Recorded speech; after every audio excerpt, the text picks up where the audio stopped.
In the name of the Father, and the Son, and the Holy Spirit, Christ is risen from the dead by death, trampling down upon death, and to those in the tombs he has bestowed life. O Lord Jesus Christ, our God, as you said, come and see to Philip and Nathanael, we ask that you would open our minds and our hearts and our parishes to learn how we can minister to those who want to come and see in our own parishes, so that we can proclaim your gospel and lead those who want to encounter Christ in the Orthodox Church to that goal. We ask this in the name of the risen Lord, of our Father who is from everlasting, and the all holy, good, and life-creating Spirit. Amen. Amen. Amen. Well, Amen. I'm going to ask everybody to mute themselves. How do we mute? Look in the lower left corner. Wow.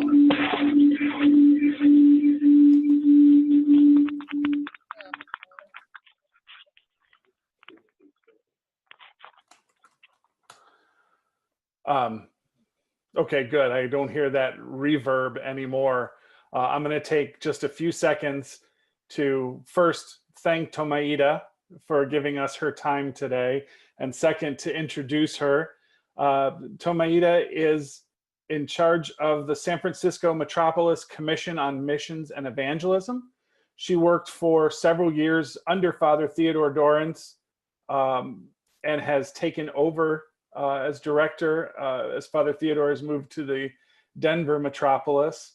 Thomaida is no rookie when it comes to offering video conferences, as many of you know. Not only that conference, but she was among the driving forces to put together the conference that was held in Portland, Oregon, to much acclaim and success in October of 2016, a conference that featured a number of wonderful and dynamic speakers, including Father Dorrance, Father Evan Armitage, Father Barnabas Powell, Father Luke Veronis. Some of these names are going to be familiar to the people of the Pittsburgh Metropolis because we've had them at our last Clergy Lady, and we've had Father Luke on other video conferences. So Thomaida is wonderful at what she does in terms of missions, outreach, evangelism. And Thomaida, I want to thank you again on behalf of our Metropolis for sharing your expertise and knowledge with us tonight. Thank you. Thanks so much for having me. It's wonderful to get so many people together to talk about this theme. And I'm really excited also about what your questions you'll have, because I think that, you know, every time that I share something that really changes the paradigm that I'm looking at all of this from. So I'm very eager to hear, you know, how this information comes to your ears and what you take away from it. So this presentation today, some of it will be familiar because instead of just separating out the things that I did in the Welcome Ministry webinar in January of 2017, I actually just kind of went through and enhanced the whole thing, adding some different sections and enhancing some things, telling a few more stories. So it'll have a familiar feel if you watch the other one, but it has been almost 18 months since I gave that presentation. So I think, you know, it'll be fresh and new in a way for me too, sharing it with you today. You know, I've learned a lot and shared these things and gotten feedback from a lot of people since that time. So I hope it'll be very meaningful. Forgive me if any of it is just totally baby food for you, because if it is, that's wonderful, because it means that you're already on this path of welcoming visitors and really challenging yourself to think how you can do a better job. And bear with me, because I think in here there's something for everyone to challenge us to take us to the next step. So I'm going to go ahead and share my screen. Let's see. So, and then we're going to be having these slides. So as we're doing this whole thing, please feel free to type your questions into the chat bar. And then I'll be pausing periodically, and Stacey can help me to make sure that we're answering them as we go. So, there'll be a pause, and Stacey will share what's been occurring on the chat bar. So type them in as they come to you. So first of all, I just want to introduce our ministry. So it used to be called the Commission for Orthodox Missions and Evangelism. Recently, we tried to simplify that and just bring it down to Missions and Evangelism Ministry. And it's the only missions and evangelism level in the United States so far.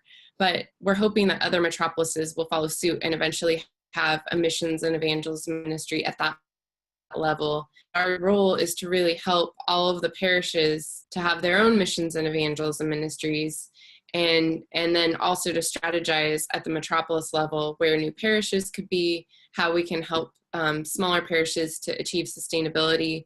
But a lot of the work I do is trying to help parishes take their parish ministry to the next level. So this is the website, this is the homepage, and you can see a couple of the things that we work on right there in the front. We'll be talking about the We Read Together thing at the very end of this webinar. I have a flyer to show about that, but that's a new book study that we're launching in May, and I'm very excited. You're all invited to join us. We're going to do an online book study of For the Life of the World by Father Schmemann. So recently, I've been giving some retreats about missions and evangelism and why we do it and how it fits with our vision of the church, and how the church is, in essence, an evangelistic or evangelical. And one of the things I talk is that there are three things or three principles that have kind of jumped out at me over the last year and a half. This is not the end all and be all on missions and evangelism, but they're just three things that keep coming up. And one of them, that missions and evangelism is about relationship. So really, people learn about Christ through us. And even those who read in a book about the theology or the church history, they really come to their moment of conversion and their conviction about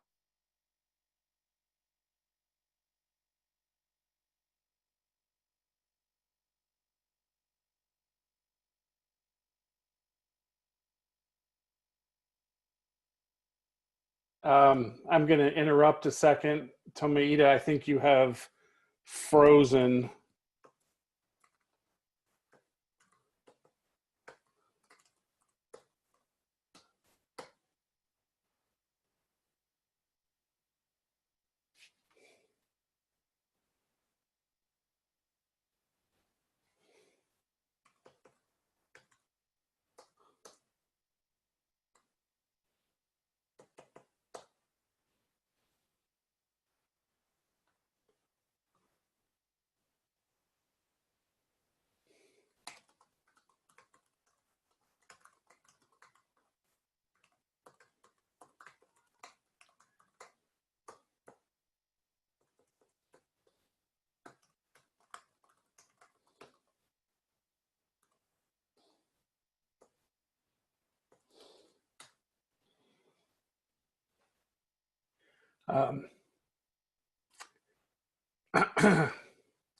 It looks like we're having some technical difficulties.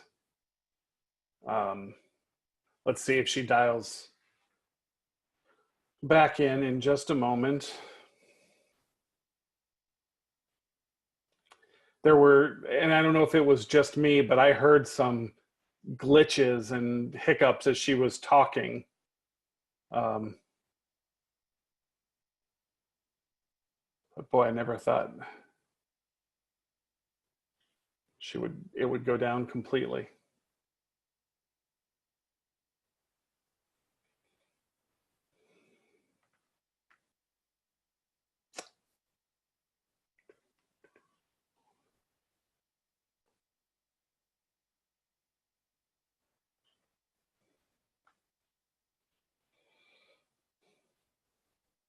And what may end up happening is she'll get back on the call, but maybe not screen share.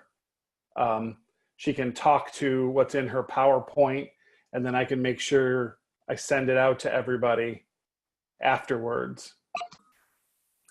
Hi. Hi. Sorry about that. Was I the only one that got kicked off? Yes, and maybe Thomaida, maybe the screen share is too much. I can send the PowerPoint to everybody afterwards, or we can try it again, whatever you like. Try it again. I'm sorry Okay. about that. Let's see if we can do this. Maybe at this point, it would actually be good to just take the video off to see if that can serve some bandwidth. So if everybody wants to just not be seen for this part, and then we could do that after we stop the screen share. Uh-oh. Sorry. So you're saying everybody should turn their video off too? Yeah, why don't we try that to see if There's a function, everybody, that says hide myself.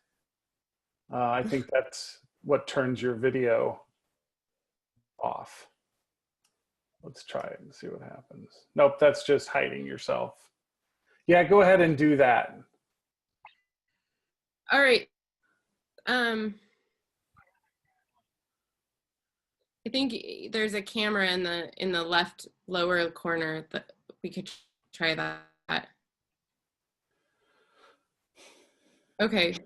So let me try to continue, and if that happens again, I'll just be right back with another try. I'm sorry. I am on a different I tried some things with my internet to make sure that I'm on a different channel that's not being used by as many other people, but that could be part of the problem. So I was saying that, you know, relationships are key in evangelism. The other principle that I have discovered is that, you know, really, it's really about responding with hospitality to those who are coming to us. If we just responded to all the people that are seeking and all the people in our lives who are showing indications that they're interested and are hungry and thirsty for God, that we would be so busy, because I think there are a lot of signs there that we miss. And that's what I'm going to talk about a lot today, is actually the welcome ministry in the context of that responding. And then the third principle is that, you know, if we really want to be missionaries, that a missionary has to take risks.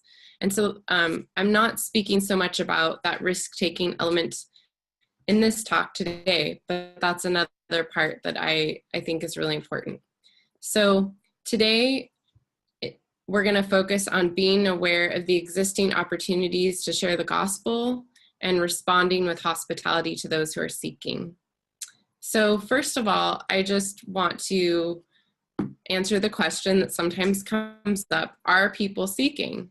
And what do they look like? And I went to a talk by Father John Parker, who's the OCA Missions and Evangelism chairperson, and he described some of the seekers in his parish.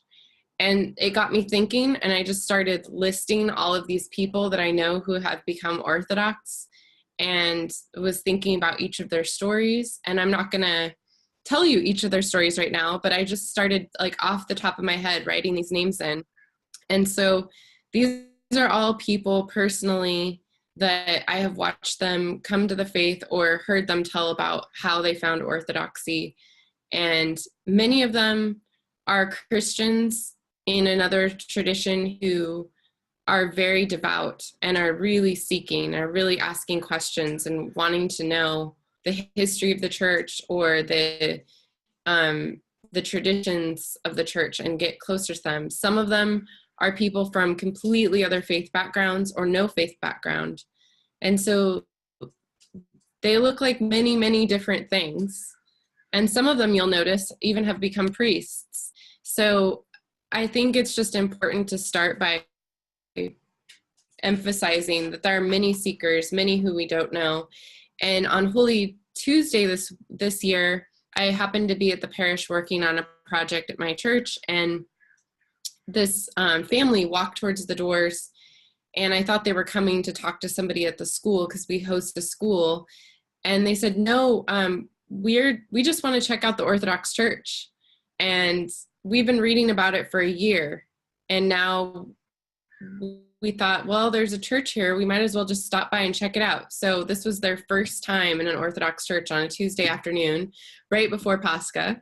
And we had a great time. We toured the church and talked, but it just really, it always inspires me to think like, this is just one family. And I bet there are hundreds or thousands more that are quietly looking into it.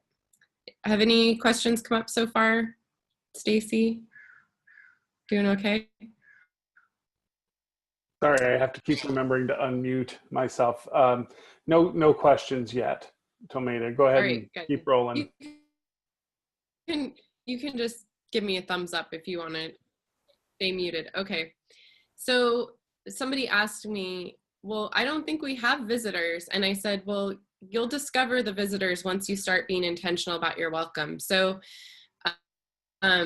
that's a question that comes up, and maybe it's a question you're thinking is like, well, we don't even have any visitors. And I think that our parishes do. I just think we have to start standing at the door and greeting each person. And then we start to know who's who comes every Sunday, who's a member and who's not a member. And maybe some of the people that we're going to have an impact on are those people that come every Sunday, or are those people that are peripheral on the parish life, but they become closer because of the ministry of having that warm greeting. It may have an impact like that. So I encourage you, if you don't think you have visitors, try this. Try having a welcome ministry, and then let me know what you find out. So looking at a study from the Pew Research Center, I learned that over half of US adults have looked for a new faith community during the course of their lifetime. Usually, sometimes this means that they're looking, they're Assemblies of God here, and they're moving here, and now they're going to look for another Assemblies of God parish.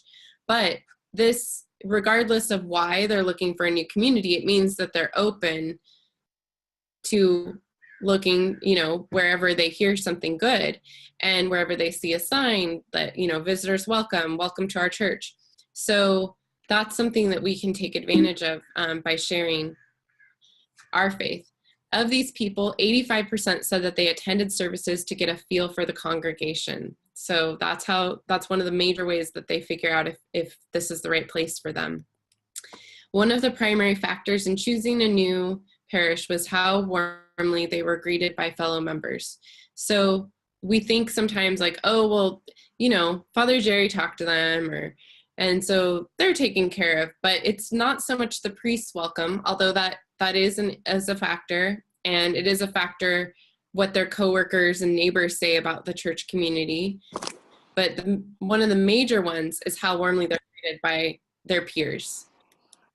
So for our Metropolis, when we started defining our missions and evangelism ministry, we came up with 7 components, and they're listed here. You can read them: the welcome ministry, adult education and in-reach, missions awareness campaign, parish bookstore, parish visibility, outreach events, and a foreign missions ambassador, which is like your OCMC ambassador, or the person that's your liaison with Project Mexico.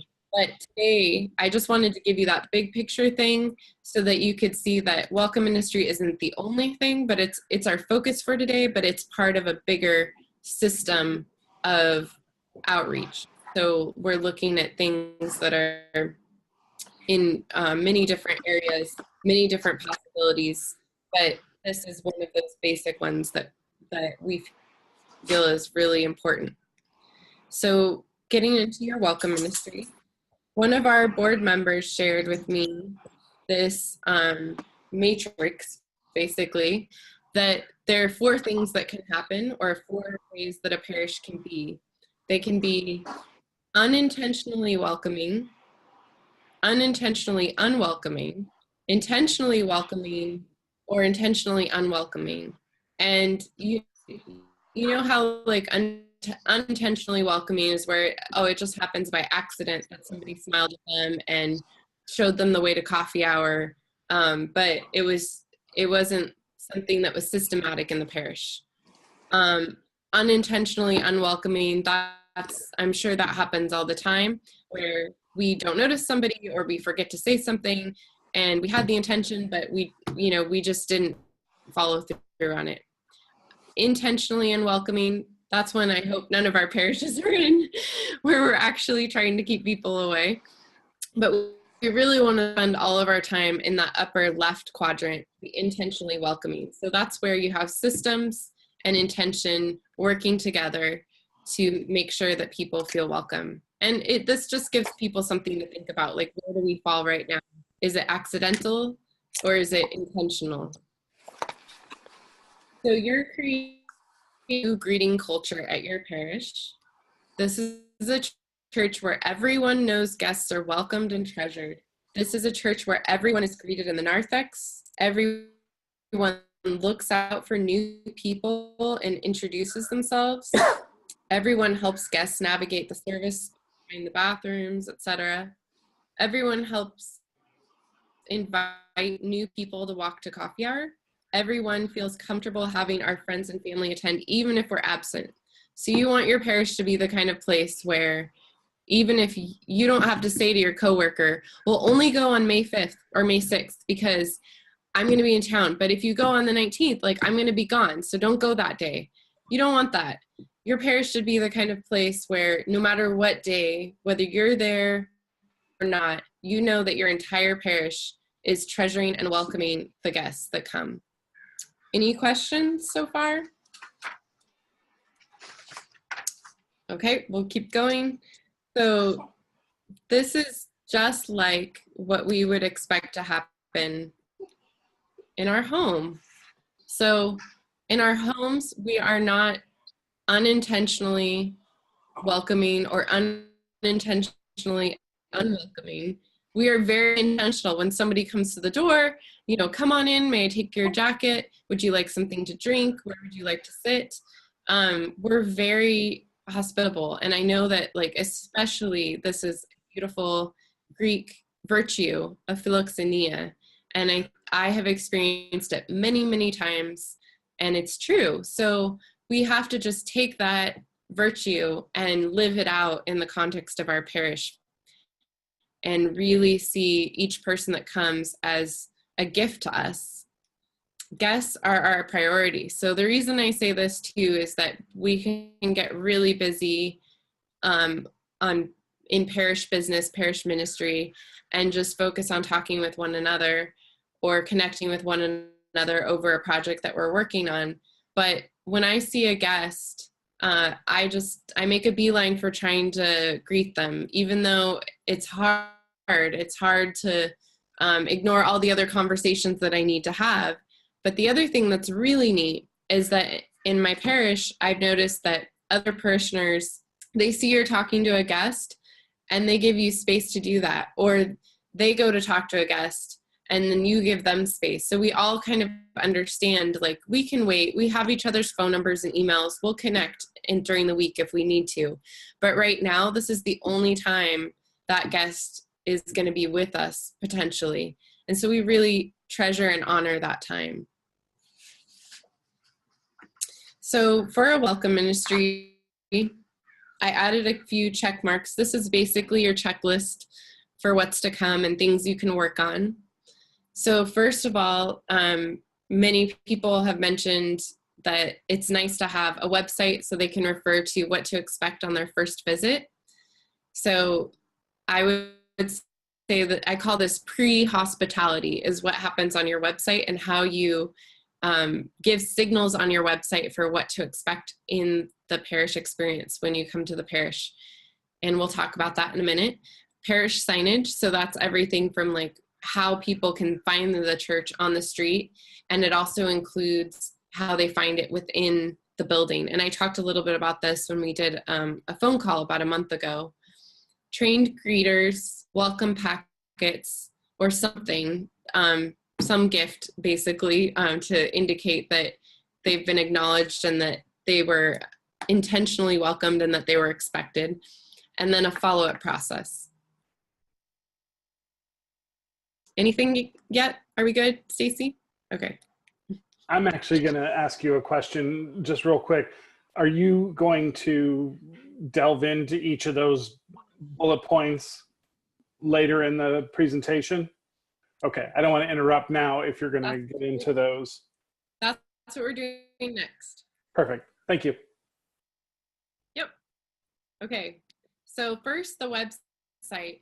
And I have here a few, I'm going to show you just like 3 or 4 home pages. This is so incredible to be able to open up an Orthodox parish website and see this. I mean, the message, welcome home, and then join us, is really impactful. As an Orthodox Christian, I like it. If I was a member of this parish, I would feel welcomed home. But I think that this was intentionally put there for those who are new to the community. And so I really like it. And when you click on join us, it takes you to a contact form so that you can contact the priest, and a map and directions so you can figure out how to get there. It would be great to include some more information about what to expect on the first visit, but it's a really nice way to open this conversation. And so if I was curious about this parish, or if I was trying to go there for a wedding or a funeral or baptism, and this was the first thing that I saw, that would really stick with me as, you know, they're very open to others and they would welcome visitors. Thomaida, Here's another one. I'm sorry, there was a question someone asked. Are we saying that the tips you're offering now, would you consider them both for Orthodox and non-Orthodox, or one or the other, or both? What do you mean for Orthodox and non-Orthodox? Well, the question just says these tips are for non-Orthodox. I don't think I understand the question. Oh, for Orthodox, or you're saying Orthodox guests, like somebody visiting from another city or perhaps looking for a new parish? Yes. Okay. Yes. I mean, yeah, I don't really differentiate between the two generally. There are places where that's important, but I think most of this presentation, I really think about, like, what do I need and respond to as a human. And I think that, you know, it's sort of universal, you know, not entirely. There are nuances and things that you can add, but I don't differentiate too much between the Orthodox guest and the non-Orthodox in this presentation. Okay.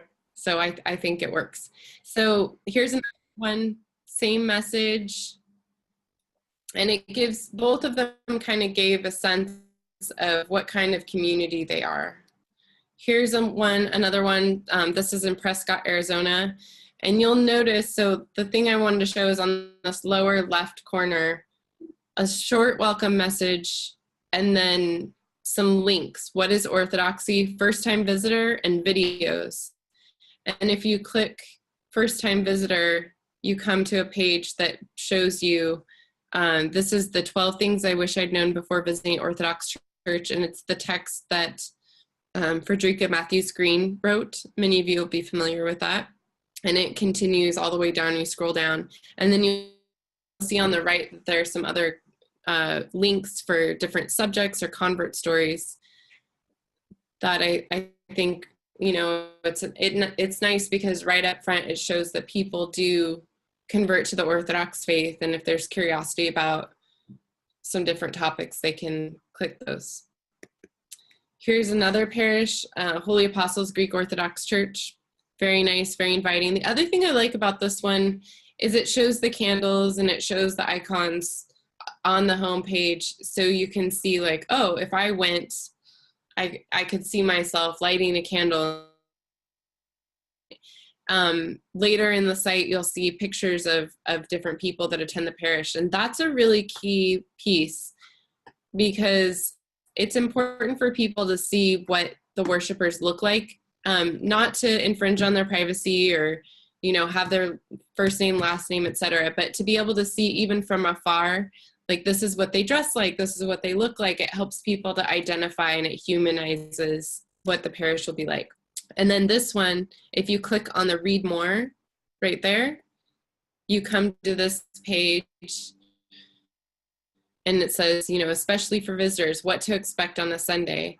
And then if you click on the download our welcome packet, it has some more information. And this is, it has some different pieces like this that explain some of the ways that Orthodox worship differs, or what we have in our worship. So it's about 8 pages, maybe 10 pages. So these are things you can absolutely access. I will send Stacy a copy of the slides for everyone. I don't have all the web addresses written in, but these are all churches in our metropolis, and I could write those in before I send them off to Stacy.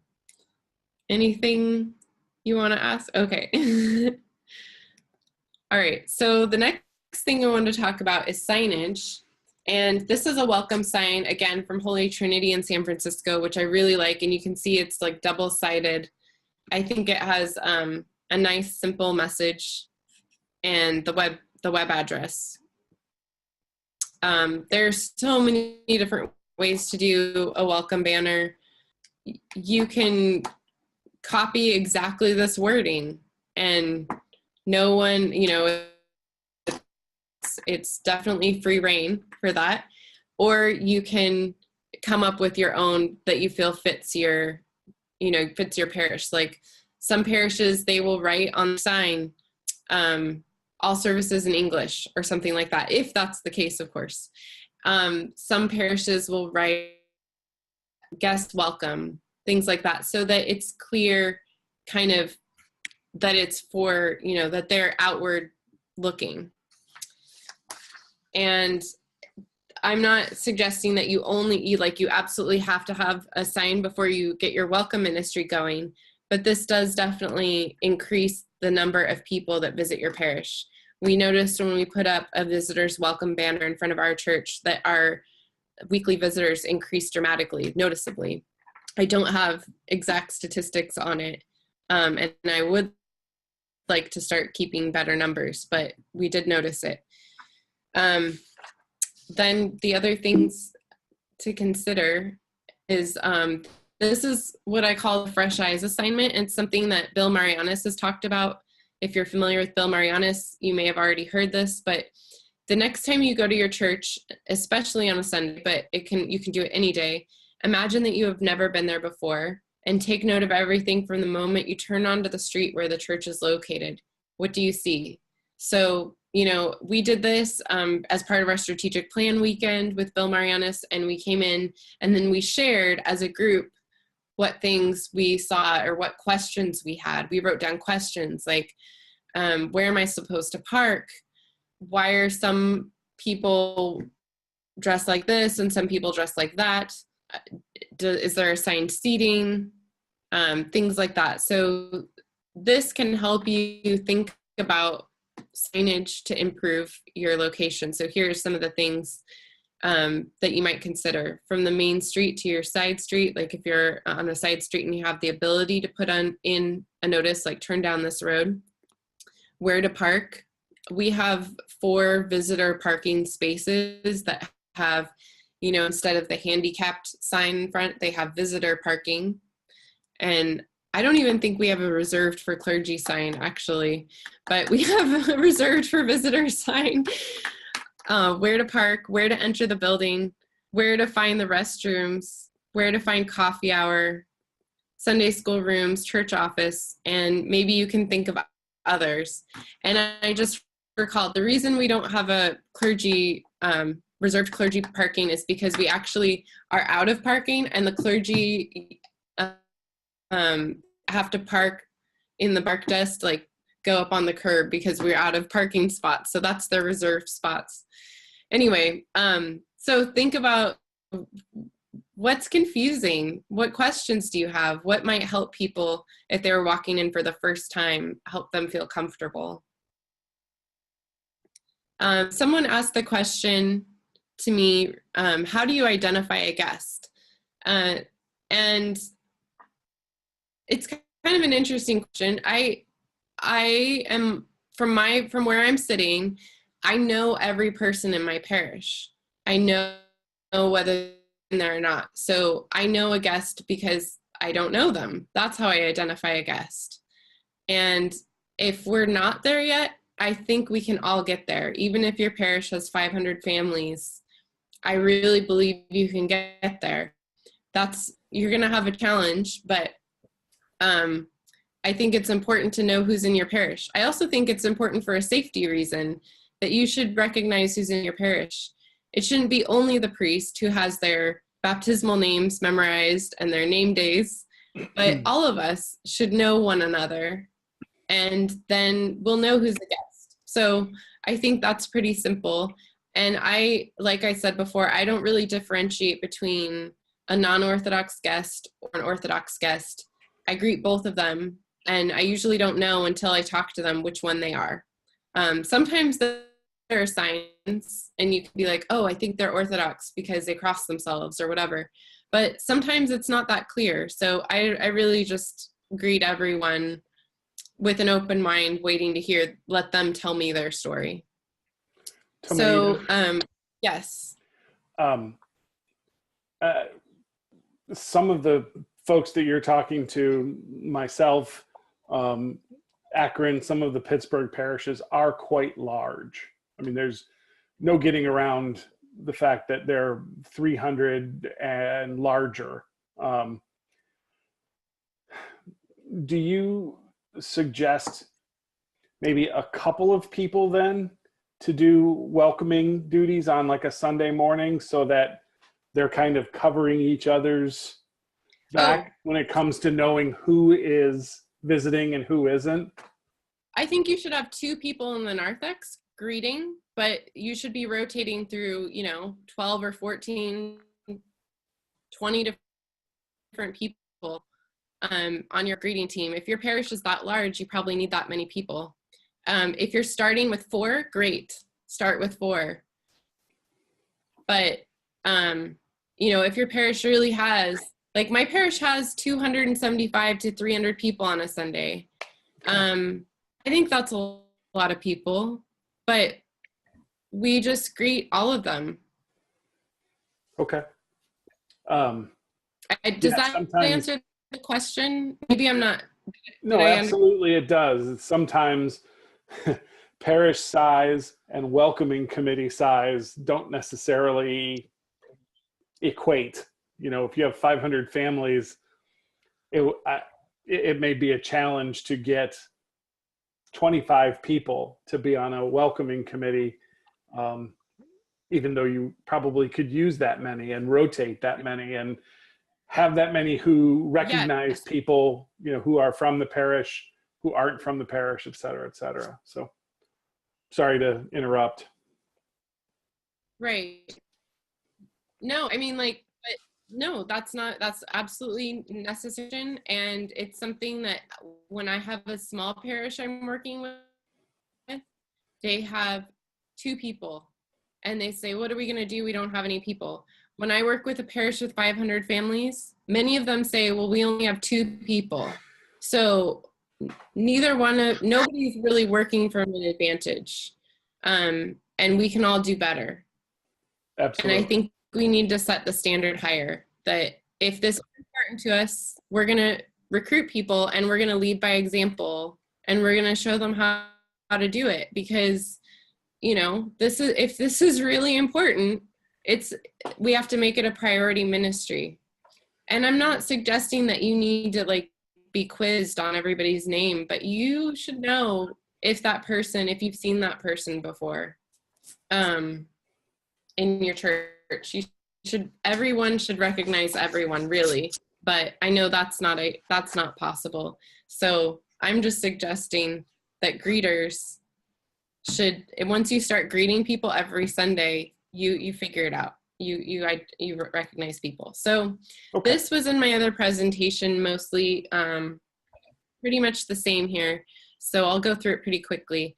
So in the narthex, have a warm smile, a firm handshake or a hug, offer a welcome packet or a weekly bulletin, liturgy book, whatever you have. Encourage them to sign the guest book or a card, offer to help them find a seat, seat them next to a liturgy buddy. And that just means somebody that you know is already sensitive to visitors and helping them through the liturgy book, and invite them to coffee hour. Avoid neglecting your post, avoid getting sucked into conversations with other parishioners, and avoid asking questions where if the answer is no, it kind of puts you in a corner. So ask more. You can ask the question, is this your first time here? I think that's a perfectly reasonable question. If you're not sure though, and you think that they look familiar, just say, you look really familiar to me. Because you can say that to anybody. You can say that to somebody at Walmart and they're not going to be offended. So they shouldn't be offended if you say it to them in the narthex of your church. You look really familiar to me. Have we met before? So this is a welcome packet from Annunciation in Memphis. And I did a little slide on what you could put in the welcome packet. And these are just some ideas.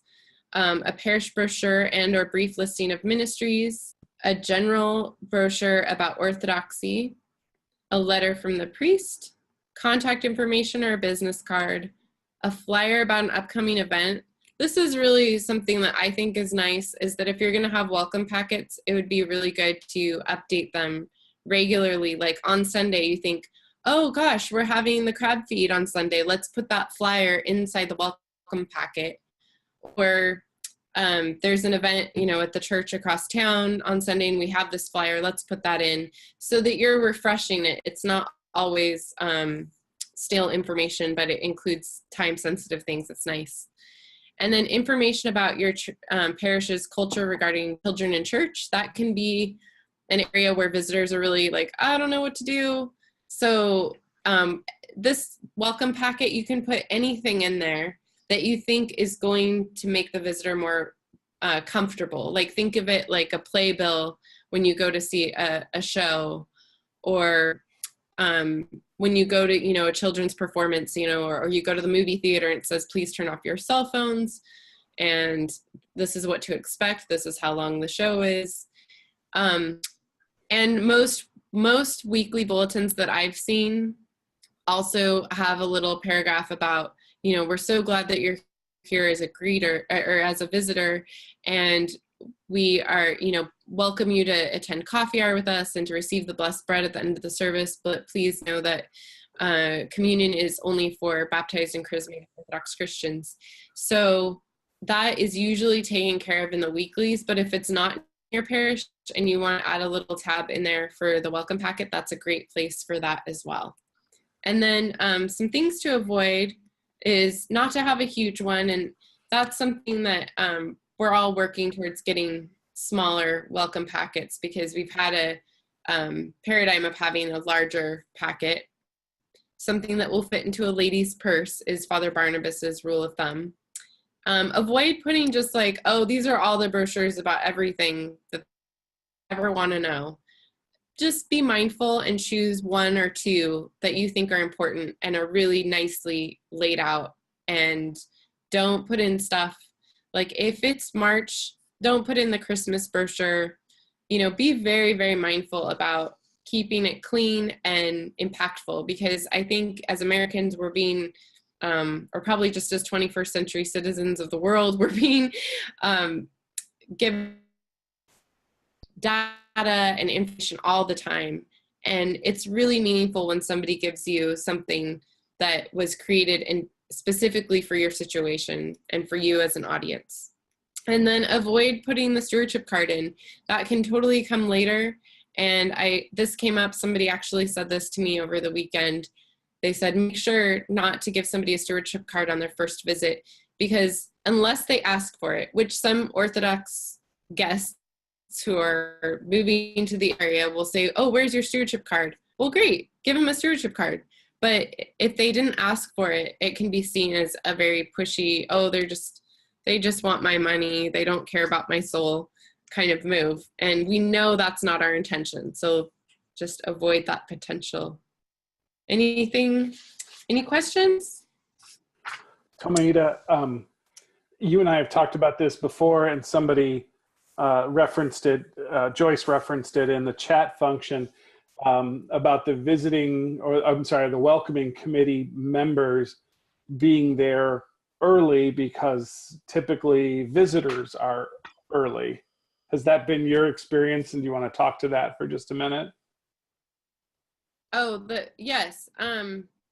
Sure. Like, it's in our welcome ministry, the greeter, we have two greeters. One comes at 8:30 and ortho starts at 8:45, just to set up and be ready. And then we have another that comes, I mean, they can come at 8:30 as well, of course, but they are supposed to be there by 9:30. Liturgy begins at 10 because that's the busiest time between 9:30 and like 10:15. And so they're kind of offer another set of eyes and help out with greeting people as they're coming in. So it's really important to be there at the beginning because visitors will look at the website, and especially if they're of a Western mindset, not of a Mediterranean mindset, they will probably show up at the time printed on the website or in the, wherever they find out the time. So if they see that Orthros is at 8:30 or 8:45, they will be there at 8:45. And I mean, I have it all the time. If I show up at church at 9 and I look around, I go, oh my gosh, look, there's, some new people I've never met before. And they've probably been here for the last 15 to 20 minutes, wondering when the parishioners are going to show up. So it's good for us anyway to experience Orthros. It's an amazing service. I love it.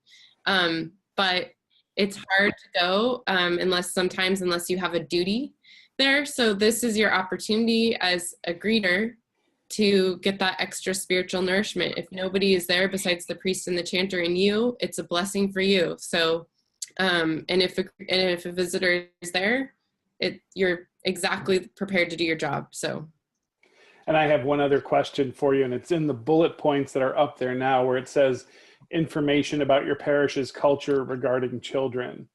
So we're very fortunate to have, we call it a cry room, right? Basically kids 0 to 2 years. There's a changing table and a rocking chair. And is that at all, is there any concern about that potentially being off-putting when you see a family come in that has a young baby? If you say to them, oh, we do have available for you, if you need it, a cry room, and it looks out into the congregation, into the church, is that a third rail that you should avoid, or is it not that big of a deal?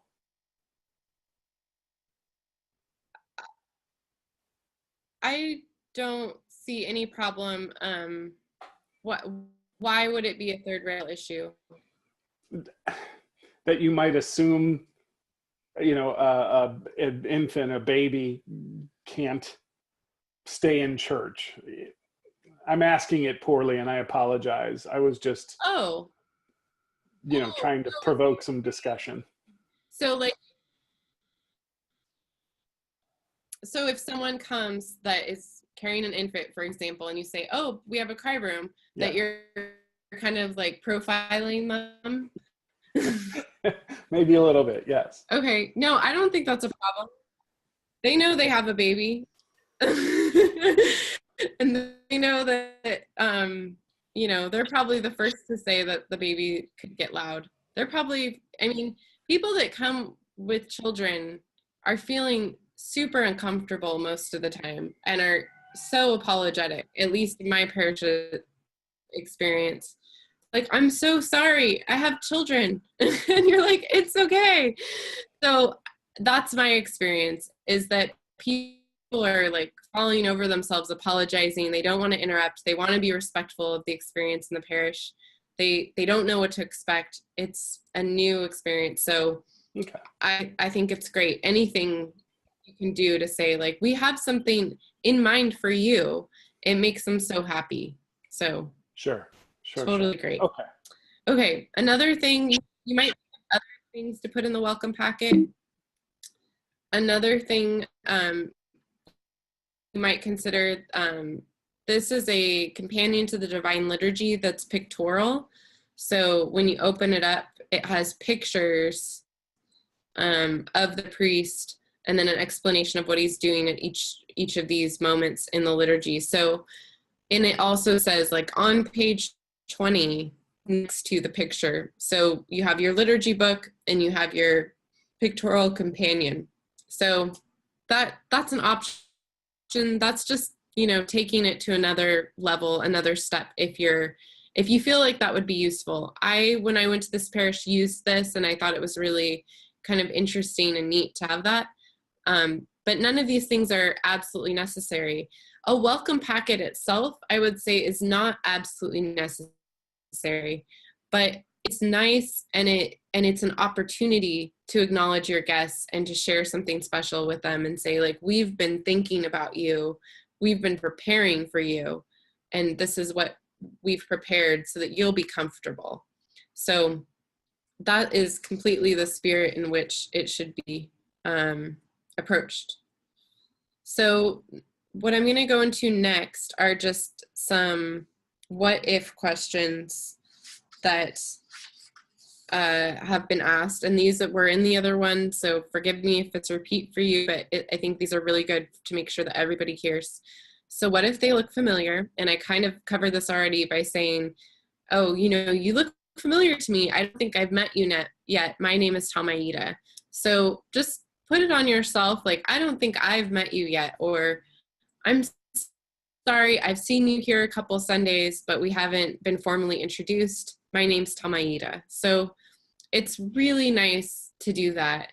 And I know with somebody, you know, as somebody with a long name, as many of you I'm sure have experienced, that I don't mind people asking me again and again, I'm sorry, can you repeat your name for me? Or I'm sorry, I can't remember exactly how you pronounce it. That is always welcome. So I think those are just nice social graces that we get used to and don't feel uncomfortable. What if they don't want to engage? So I would say mostly follow their lead, but look for an opportunity to engage. Like maybe you could, you know, you see somebody, they walk in, they just venerate the icons, light their candle, and just head straight into the church, and they didn't notice you or the visitor book or whatever. Just take a look to see where they're sitting, and maybe later say, you know, good morning. I just want to make sure you had one of our welcome packets. We're glad you're here. And you can whisper that at any time in the service, or offer, you know, oh, I didn't know if you wanted a liturgy book. Would you like one? You know, that's totally acceptable. You do that almost any time, and that's usually welcome. Or they'll say, oh no, I'm good, thank you. And that might be somebody that you notice is an Orthodox Christian. I see we had a couple things come in on the chat. Are those questions? There is a question. Someone asked how you feel about having visitors complete like a visitor card that has contact information, and asking them if they would like to be contacted, you know, after whatever service they're attending. Yeah, let's talk about that in a second. I think I have a good spot for that, about the visitor card. Okay, so, but we will get to that. I think it's good to have one. I think you should definitely have a guest book or a visitor card, one or the other. And then we can talk about how to get that information if you really need it, and how to use it in the follow-up section. So the next one is, what if they're not appropriately dressed? And this is something that, yes. Oh, and I've also, just to make a note, Thomaida, for yourself, someone asked me about the companion guide to Divine Liturgy. Is that in Orthodox Marketplace, or do you have a PDF that you could send me? That was published by Father Eris Metrakos at Holy. I don't, because it's not mine. I just picked it up, but it's by Father Eris Metrakos at Holy Trinity in San Francisco. Okay. And you can reach out to him directly. I will do that. And it says on there, I'll make sure that that's linked where exactly that's from. Okay, so what if they're not appropriately dressed? And this is just about, I think we all have slightly different cultures, West Coast, East Coast, but in the church, we have our culture. And so I asked a priest, what he would say. And he said that in general, he thinks that guests should experience the love and hospitality of being welcomed as they come on their first visit. And, they will get hints from looking at and seeing how others are dressed to figure out how they would like to dress in the future. So this really just takes it off the greeter's plate. They do not have to be some sort of, protector of the dress code. They don't have to worry about it. This is just a way of bringing it up so that they can be trained to know that, this isn't something you have to be concerned with. And it's also something that we might want to help our guests more with by mentioning something on the website or having more pictures of people as they're worshiping so that people can see, oh, this is what people generally wear when they go to that parish. So that can help. So any other what if questions? Anybody has? Not yet. No more. Okay. No more questions right now. All right. So I think the bottom line is just that greeters must practice good discernment. And that just takes a while to learn, especially if you're new to greeting and different things come up that kind of, oh, I didn't know how to respond to that, or that really took me off guard. But that's an opportunity for the greeters should be getting together or at least emailing and saying, this happened on Sunday. How do you advise me to address that in the future, respond to that in the future? So it just gets so much easier after doing it for a while, and you've run into all kinds of things, or you've said things and you're like, oh, that was really uncomfortable and I need to find a better opening question or something like that. So you learn by doing. So after liturgy, find the guests right away while Father's still passing out on Dithron, and guide the guests to coffee hour. And also guide them to coffee if they're coffee drinkers, or tea or water if you have that, because what I've found is that a lot of times you'll go into the gym, it's the coffee hour room, and then there's just people clustered around the room and you can't tell which cluster is actually standing around the coffee. So just, something to keep in mind. And it also is a very easy conversational thing. Do you drink coffee? Come on over with me. And it's a nice way to open your conversation. Get to know them and share about yourself. Respond to their stated interests. Examples include introducing them to other parishioners with commonalities. So you're both teachers. Oh my gosh. Well, my friend is they teach at the high school in that area, or, college students, moms, people that are both from Wisconsin, I guess you're closer to Wisconsin there, but these things are, usually within the first 2 lines of conversation, somebody will say something that it totally reminds me of another parishioner. I think, oh, you've got to meet this person because they are from the same place, or they have the same career, or something like that. Introduce them to clergy and the youth director. Show them a recommended book in the bookstore if the bookstore is accessible. Show them where the Sunday school classrooms are, or just give them a general campus tour. And here's one place where you might casually be asking them for their email or phone number. This is something I only do if there's a specific reason. I meet a young adult and they say, I'm really interested in getting involved in young adults. And I said, oh, well, would you feel comfortable giving me your phone number? And then I could give it to our youth director so that she could tell you about the next meeting. So that's the only context in which I would directly ask them, is if I couple it with, this is the reason why I would take it. There's another place for the guest book and the response card. I'm only speaking here about those one-on-one conversations. So whose job is it to greet? You can all guess the answer. And I'm sure even though you're muted, you're calling out everyone's.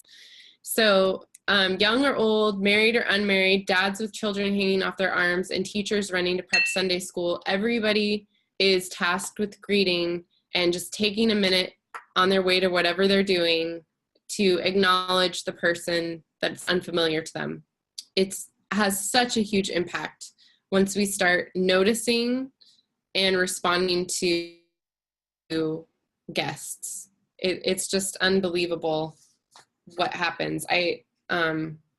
Recently there was somebody visiting, and I greeted them on my way out of the church. They'd been there, you know, for church, for coffee hour, etc. And I'd seen them talking to different people. And I said, "Oh, hi, is this your first Sunday? I haven't met you yet."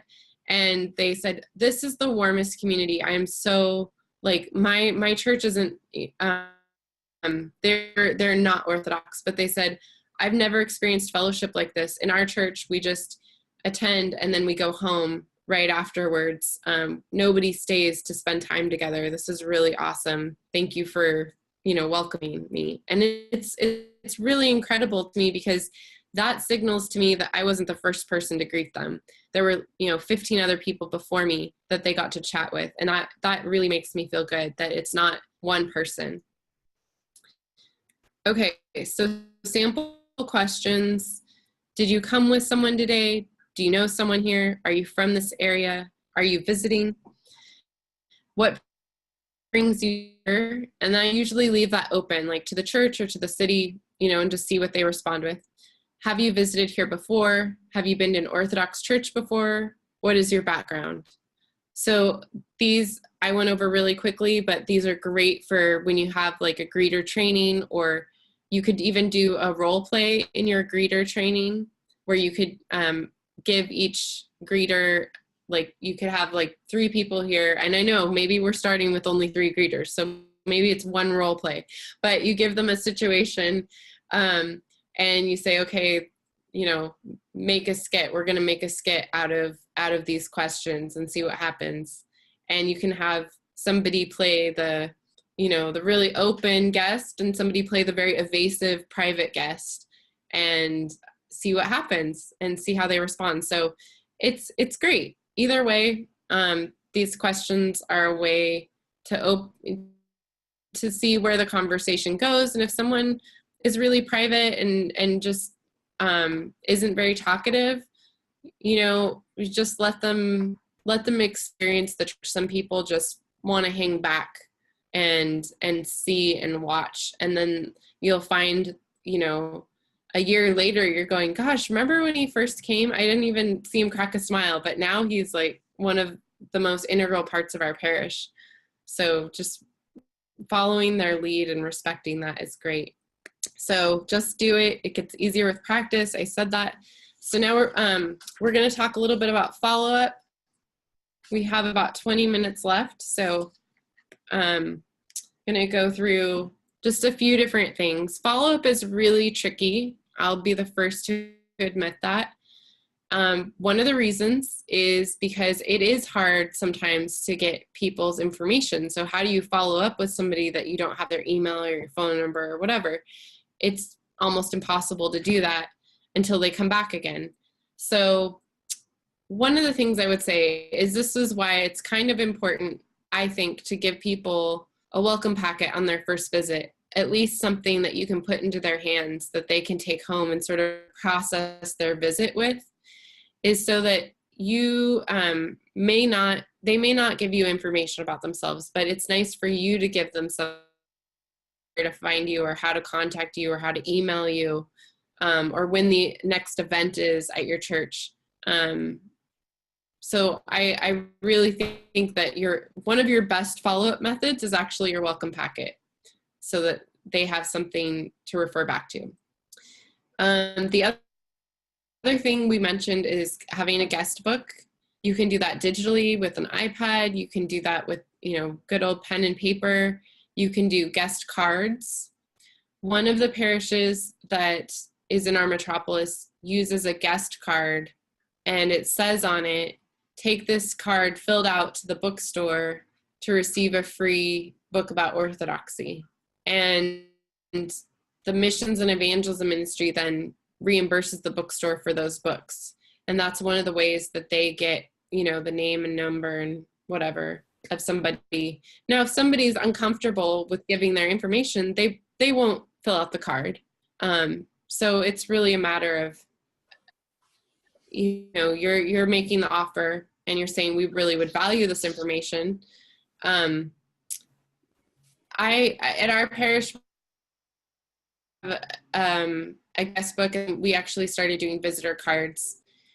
And the nice thing about the cards is, like, a book, you know, really, and you don't tear pages out of it generally, but a card, if it's filled out, it can be slipped under the door of the priest's office or the church office, and then it can start that process, whatever that process is going to be for follow-up.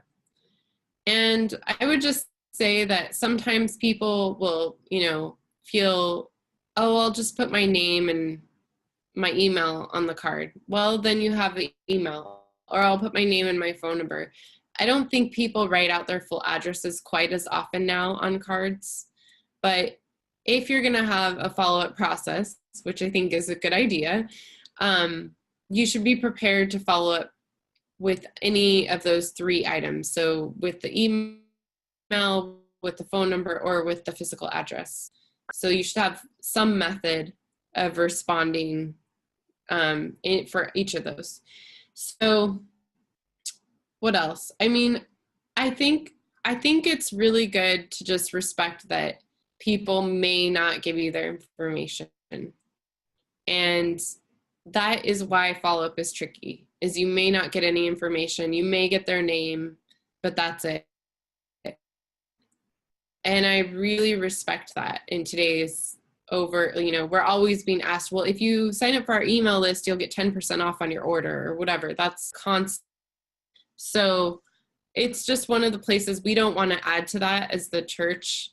But if they do give us their information, then we really should have a process for using it. So I know that's kind of a unclear, I think, answer. It's like, well, maybe you won't get anything and then you can't really follow up. But if you do get something, follow up. That's kind of where I'm at. And that's, again, why it's difficult to just say, this is how you do it, 1, 2, 3. Father Barnabas talks about 7 touches, and he says people need to be connected with 7 times before they feel a sense of connection or familiarity. And so these, I put on the left things that, like the what, the phone call, the email, the letter, the postcard. These are things that you can do. And then on the right, I put the who. It could be the priest. It could be like the parish council president or a member that's designated for that. It could be the person who did greet on Sunday, the missions and evangelism ministry chairperson, the youth director, Sunday school director, another mom, a young adult. So, excuse me, I think that one parish is doing, they have a postcard and they have it already written out, and it says, you know, we're glad that you joined us on Sunday. If you have any reason that you'd ever like to reach out to us, know that you're more than welcome. And the greeter signs it and they put it in the mail right that day. So I see we have some questions coming in. I'm going to go ahead and see. Okay. It was more so about using social. Somebody suggested maybe we should offer to friend them on Facebook. Yeah, I think that, I mean, I'm not really a Facebook user, so I can't really speak to the social customs of Facebook. But that to me sounds a little bit too personal for a first-time meeting. So but I can't really speak authoritatively on that. Well, I think you're right in saying so.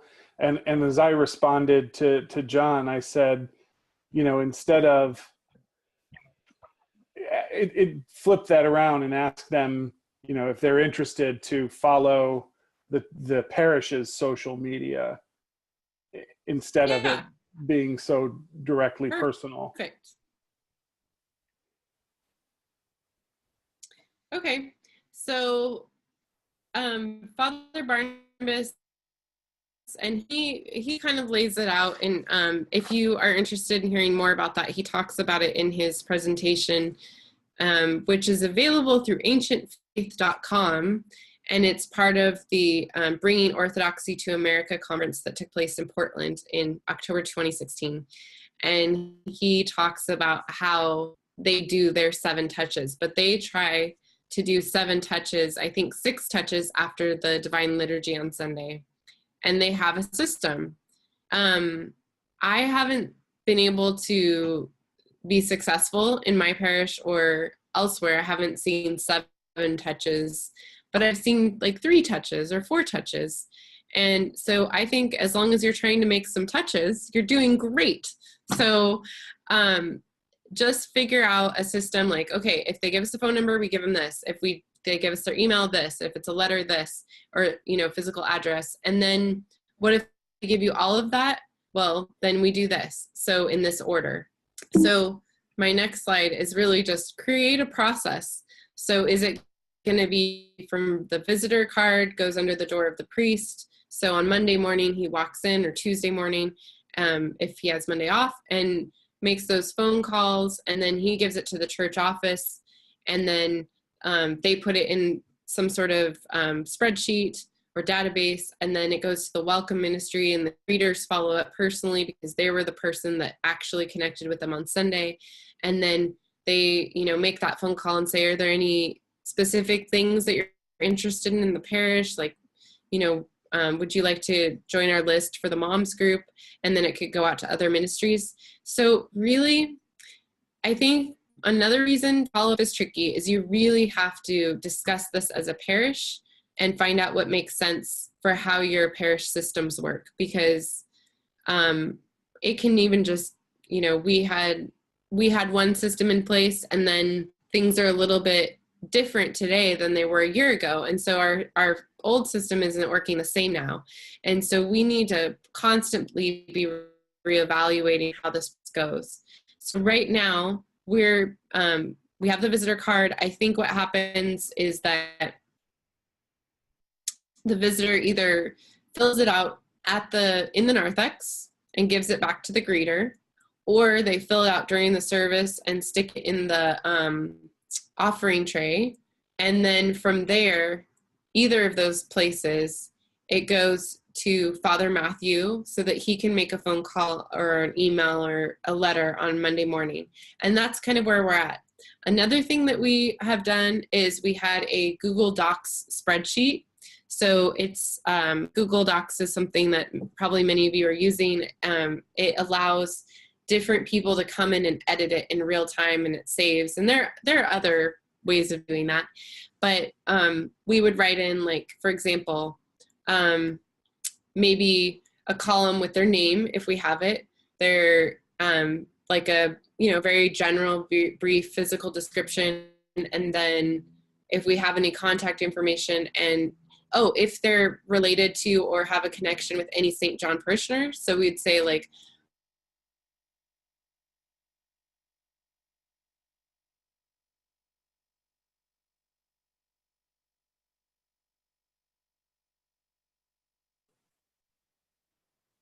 I think she may have dropped out on us again, folks.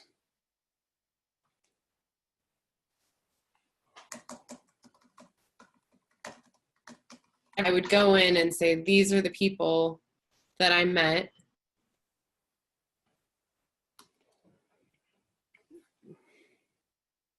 Thomaida, you're kind of freezing and dropping a little bit.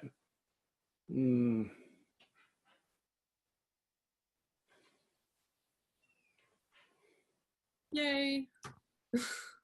Maybe, I don't know if you're working your way through. Sorry that I was on in.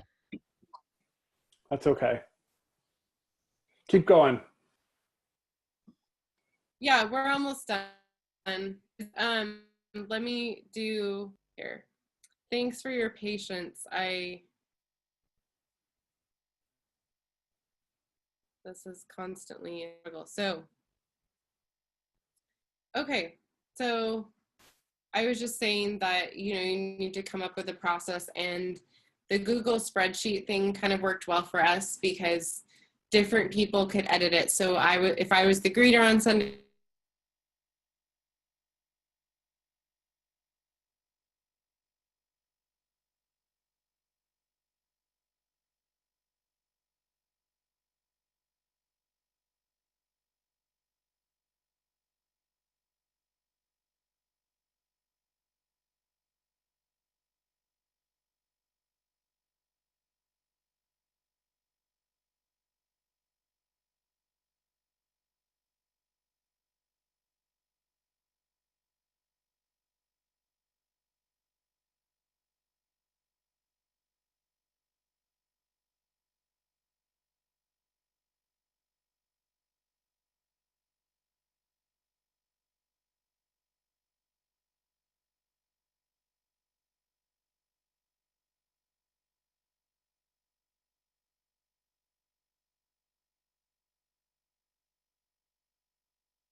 Feel free to send questions in now, and we'll get them kind of queued up for Thomaida when she gets back in the call.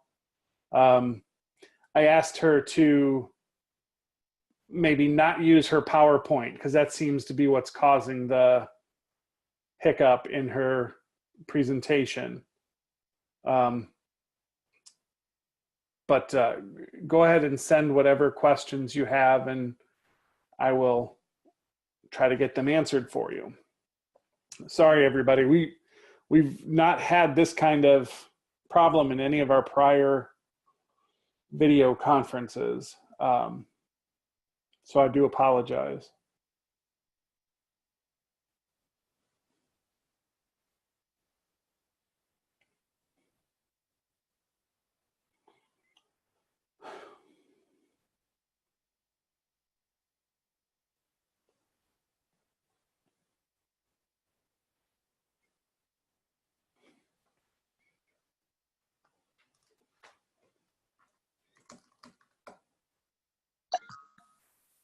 okay,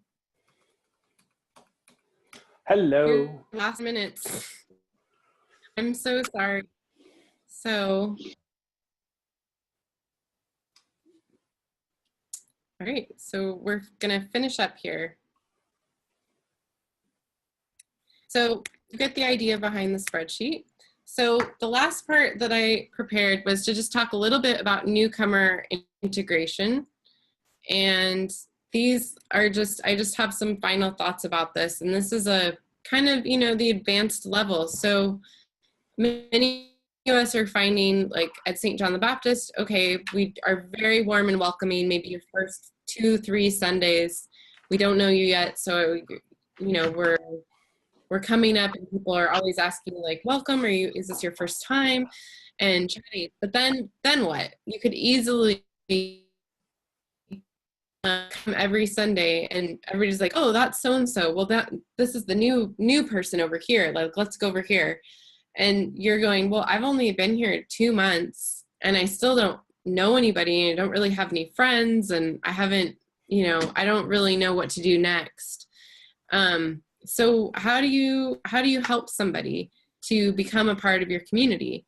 And some of these things I feel like we do naturally, and it's we don't really have to talk through like everything that we do, but sometimes when people are getting missed, you have to go back and say, okay, the things that we did naturally that we thought were sort of institutionalized, we actually need to be more systematic about. So one of the things that is really important is just being intentional about cultivating community. And the thing I suggest is to ask, what about being placed in your parish that offer a safe point of entry for newcomers of various ages? And if you don't have anything to look at as an opportunity or what could we create that would be nourishing to us as Orthodox Christians and also be a place where newcomers could join us. So I've listed a few things on the side. So worship service, obviously everyone's welcome there. Bible study, moms and tots, men's ministry, book group, basketball. So what other things? So if you don't have, for example, some Bible studies are during the day and people are working, and so like, well, I'm a working person, I'm not able to go to Bible study. What else? How else could I get to know people?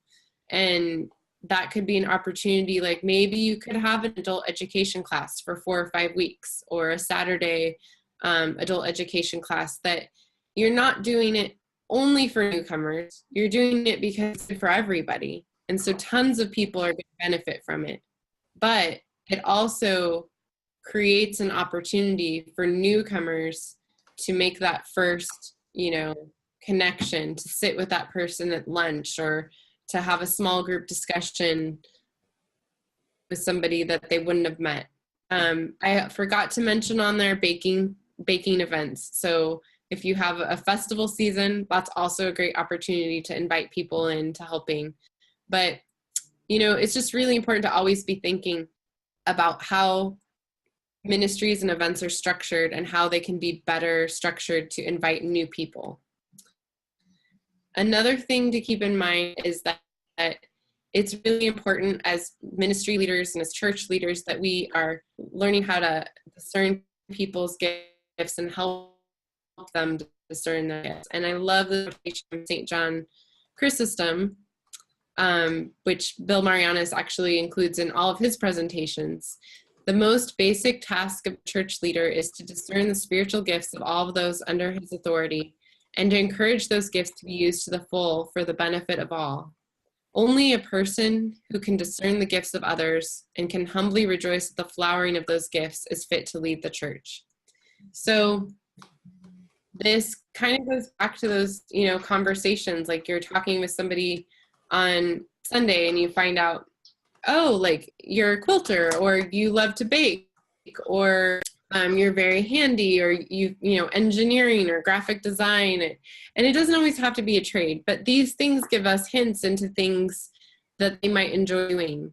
A woman joined our church that she had led a women's Bible study in her parish for about 20 years before she became an Orthodox Christian. And so that to me tells me a lot of things, that she might be somebody that would be great in charge of a ministry. She's somebody that, as she, not in charge of a biblical discussion, because now she's learning about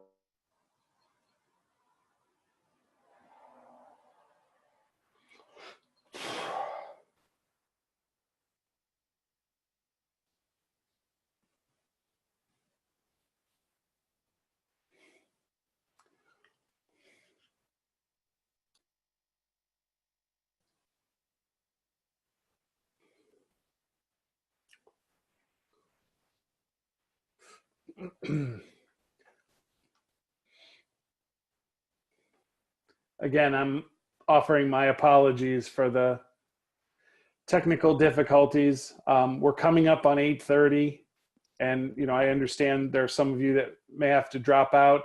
Thomaida herself has maybe another 10 minutes to offer us before she has to go to an evening meeting.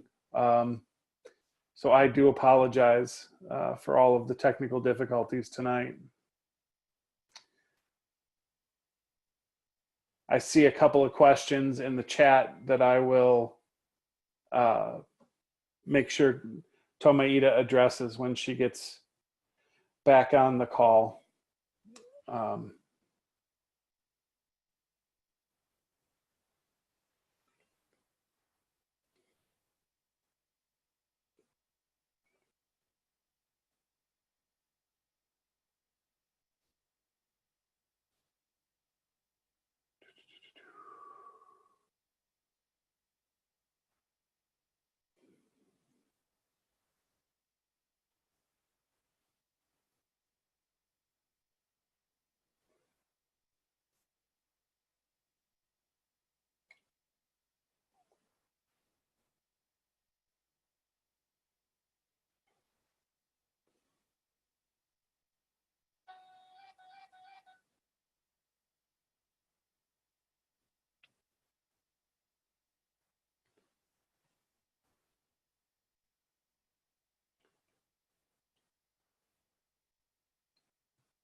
She's texted me that she's trying to get signed back in.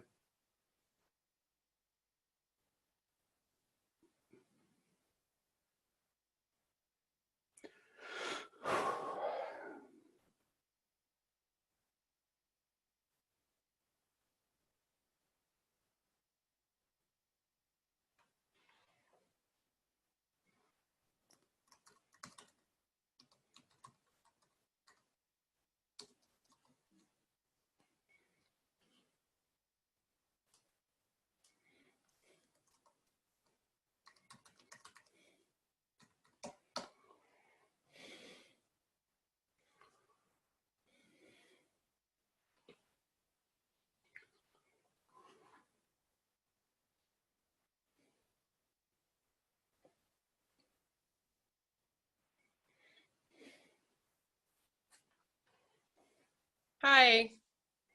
Hello. So please forgive me, everyone.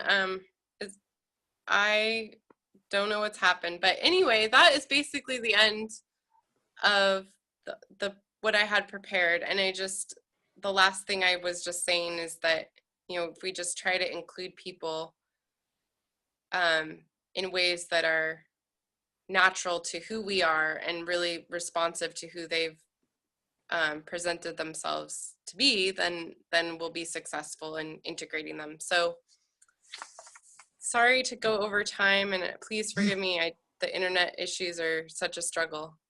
That's okay. We got the gist of it, Thomaida, and if I could get the PowerPoint from you, I think everybody will appreciate that. Two quick questions for you. Talk about the relationship between the welcoming committee folks and then people who might be doing the actual ushering, to seats in the church. How do those two things kind of mesh together? Right. So we have parish council members on duty in the narthex as well as greeters, and we don't do a whole lot of ushering in general, but it's kind of shared. Like if you're talking with somebody and they're asking, where they can be seated, you can take them yourself, or you can say, ask a parish council member to help you. So it kind of is a fluid process, just kind of whoever's available. Most people kind of find their own seats. Sure. But the greeters generally ask, would you like us to sit you next to somebody, or, or they might go in and say, oh, I found a couple places. So. And I think it would be natural for, somebody who has greeted a visitor, if the repartee is there, to say, well, let me walk you in and, show you the church, and, feel free to sit wherever you like. I could help you get a seat if you want. Again, it's kind of a play it by ear sort of thing.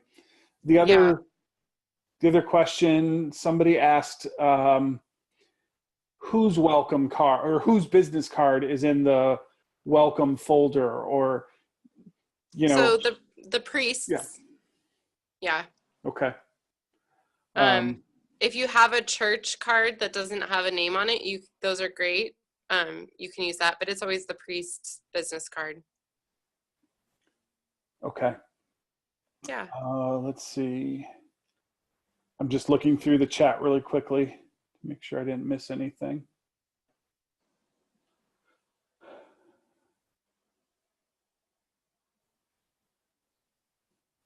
Talked about having the visitor's card filled out. Arriving early, because new visitors tend to arrive on time. Again, I apologize. I'm just going through the chat to make sure. And by the way, just while you're doing that, everybody, you are all welcome anytime to email me or call me. You can go to our website, which is groworthodoxy.org, and just go ahead and type in the contact form, or my email is a little bit longer. COME at sanfran.goarch .org. And that will be, I think, on anything that Stacy sends out, he can include that. And I'm more than happy to talk or to get you in touch with somebody that has one of these resources already at play. Like if you're like, you know, we don't want to create our own visitor card, what works? I can get a couple examples to you, scan them and send them to you, or possibly even send you the designed file. So I'm happy to do that at any time. That's what I'm here for. Wonderful. And to everybody on the call, I am going to email Father Eris at Holy Trinity San Francisco and ask him about the companion guide that we saw. I think there was a good bit of interest in that. And, you know, I'll just tell him we shamelessly like to borrow the best ideas and spread them far and wide. So anyway, I don't see any more questions in the chat bar. As I said, Thomaida only has a few extra minutes before she's running off to another meeting. So I want to thank Thomaida for her presentation. There's lots of great comments about the information provided tonight, and it's helpful, and I think it's going to help a lot of people sort of build on what they have as an existing Welcome Ministries.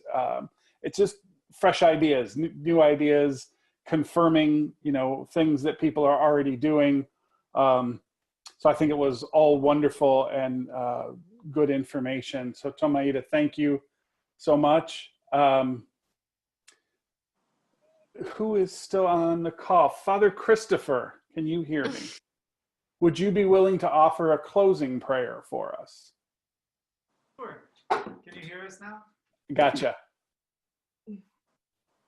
Christ our God, you are the light, the true light, who illumines and sanctifies every person who comes into the world. Let the light of your face shine upon us, that we might keep your gospel commandments through the prayers of your Holy Mother and all the saints. Amen. Christ is risen. Truly he is risen. He is risen. Thank you. Thank you, Thomaida. Thank you, everybody who participated. We'll get all the information out to you all. Thank you.